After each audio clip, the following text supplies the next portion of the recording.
अस्सलाम वालेकुम, welcome back to trade with us. उम्मीद करता हूँ कल का दिन आप लोगों का अच्छा गुजरा होगा और आज का दिन भी अच्छा गुजरेगा। कल क्या किया है मार्केट ने, हमारे क्या लेवल से, हमारे दो लेवल से बाइंग है। एक बाइंग एरिया, ये एरिया बाइंग था 33.18 से लेकर 33.13 का एक बाइंग एरिया था और सेकंड बाइंग एरिया हमारा ये था। फर्स्ट बाइंग एरिया फेल हुआ, नीचे वाले का वेट किया, लेकिन उससे पहले ही मार्केट ऊपर निकल गई। काफ़ी कन्फ्यूज़ किया मार्केट ने, सिर्फ ब्रेकआउट दिया नीचे और ऊपर निकल गई।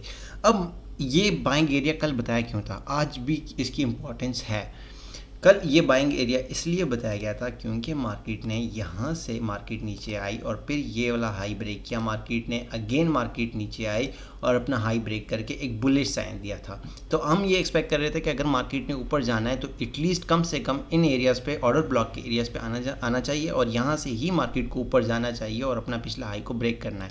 यहाँ तक एक पूरा प्लान था, लेकिन ये जो नीचे आया है मार्केट, ये प्लान का हिस्सा नहीं था। स्ट्रक्चर के अकॉर्डिंग बनता ये है कि यहाँ से, जैसे कि स्ट्रक्चर के अकॉर्डिंग मार्केट हमेशा अगर बुलिश है तो वो अपना हाई ब्रेक करेगी, अगर वो बेरिश है तो अपना लो ब्रेक करती जाएगी। क्योंकि मार्केट हमें स्ट्रक्चर के अकॉर्डिंग यही लग रहा है कि मार्केट ये हाई ब्रेक किया है, इसने ये वाला हाई ब्रेक किया, ये हाई ब्रेक कर दिया है मार्केट ने, तो ओवरऑल ये बुलिश का साइन है। जब बुलिश का साइन है तो बाय यहाँ से बनता था, यहाँ से बाय करना बनता भी था, लेकिन मार्केट ने इसको नीचे एक इसको लिक्विडिटी उठाई है और फिर ऊपर निकल गया। लेकिन न सिर्फ लिक्विडिटी उठाई है बल्कि नीचे सस्टेन भी किया है मार्केट। ओवरऑल अब क्या सेटअप है, अब आज का क्या सिनेरियो है। आज सीपीआई नंबर्स हैं, बहुत इंपॉर्टेंट डेटा है और आज अच्छी मूव मिल सकती है। और जब भी हमेशा मार्केट में मूव मिलती है तो एक अच्छी मूव मिलती है तो फिर एक मूवमेंट है वो आप उसको कैप्चर करने का आपको मौका मिल जाता है कि आप उसको कैप्चर करें। सबसे पहले शुरू करेंगे डेली टाइम फ्रेम से, क्योंकि अगर आपने ट्रेड करनी है तो बड़े टाइम फ्रेम में आपका माइंड क्लियर होना चाहिए कि बड़े टाइम फ्रेम में चल क्या रहा है।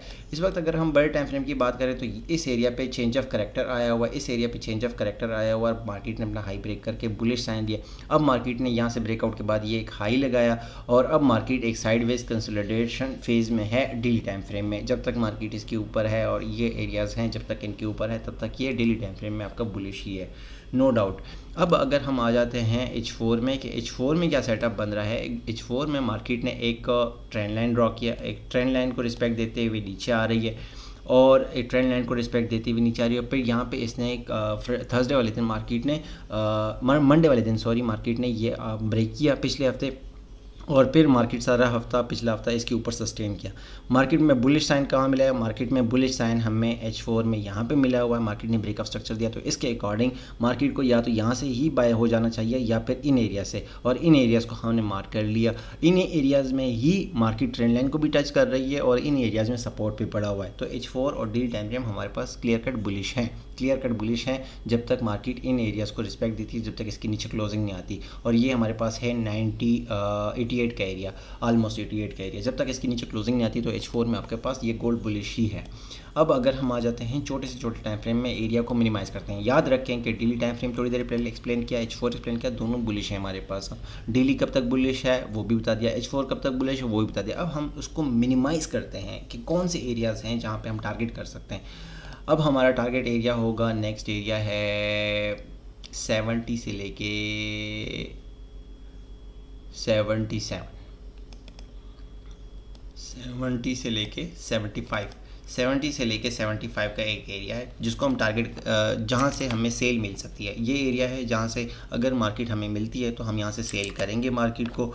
और इसके अलावा नीचे से बाइंग एरिया भी बता दूंगा कि कौन सा एरिया है जहाँ पे हम बाय देख सकते हैं। ये हमारे पास एक सेलिंग एरिया है और इसको मैं टारगेट लिख भी देता हूँ यहाँ पे ताकि कन्फ्यूजन ना हो। 3375 से लेके 3370 हमारे पास एक सेलिंग एरिया है, लेकिन ये सेलिंग एरिया कब मिलेगा, जब मार्केट इस हाई को ब्रेक कर देगी। लेकिन बेहतर ये होगा कि हम इन एरियाज़ पे अगर मार्केट जाती है सीपीआई नंबर्स पे तो आप यहाँ से सेल लें। जब तक 75 के ऊपर क्लोजिंग नहीं आती तब तक ये सेल में रहेगा। 150 पिप्स 100 पिप्स आपको मिल सकते हैं इंट्रा डे के अगर टारगेट है आपका। अब नीचे के बाइंग एरियाज़ की अगर बात करें तो नीचे का बाइंग एरिया, ये बाइंग एरिया एक अच्छा एरिया है अकॉर्डिंग टू स्ट्रक्चर। ये मेरे पास एक अच्छा बाइंग एरिया है और ये बन रहा है 3310 से लेके 3304 का एक एरिया है। इसको मैं फर्स्ट बाइंग एरिया कंसिडर करूँगा। लेकिन सीपीआई नंबर है तो कुछ भी एक्सपेक्ट किया जा सकता है मार्केट से, और मार्केट अगर इन केस इसके भी नीचे आती है तो फिर इन एरियाज़ पे ही बाय देखा जा सकता है, ये जो एरिया है। तो मेरे पास 3 एरियाज़ हैं जो आज के लिए मैं CPI न्यूज़ की वजह से मैं टारगेट कर रहा हूँ। एक ये सेलिंग एरिया है, यहाँ से 100 पिप्स लूँगा इंशाल्लाह अगर मार्केट में आती है।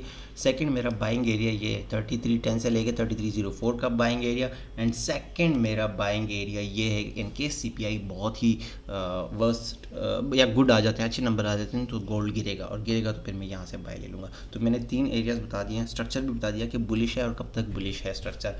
ओवरऑल उम्मीद करता हूँ आपको वीडियो समझ में आई होगी और इस पर आप कोशिश करेंगे कि ट्रेड उठा सकें। बाकी प्रीमियम कम्युनिटी आप ज्वाइन कर सकते हैं, फ्री ऑफ कॉस्ट है, कोई चार्जेस नहीं है। अगर आपका एक्सचेंज सॉफ्टवेयर डू प्राइम का अकाउंट है, अपना IB नंबर चेंज करके ज्वाइन कर सकते हैं। ओपन डिस्कशन ग्रुप सिग्नल्स दिए जाते हैं, ना सिर्फ गोल्ड में बल्कि ऑयल में, गोल्ड में, BTC में और स्टॉक्स में, टेस्ला वगैरह में, जहाँ पे अपॉर्चुनिटी बनती है वहाँ पे गाइड किया जाता है। अल्हम्दुलिल्लाह। Wish you best of luck. Thank you so much.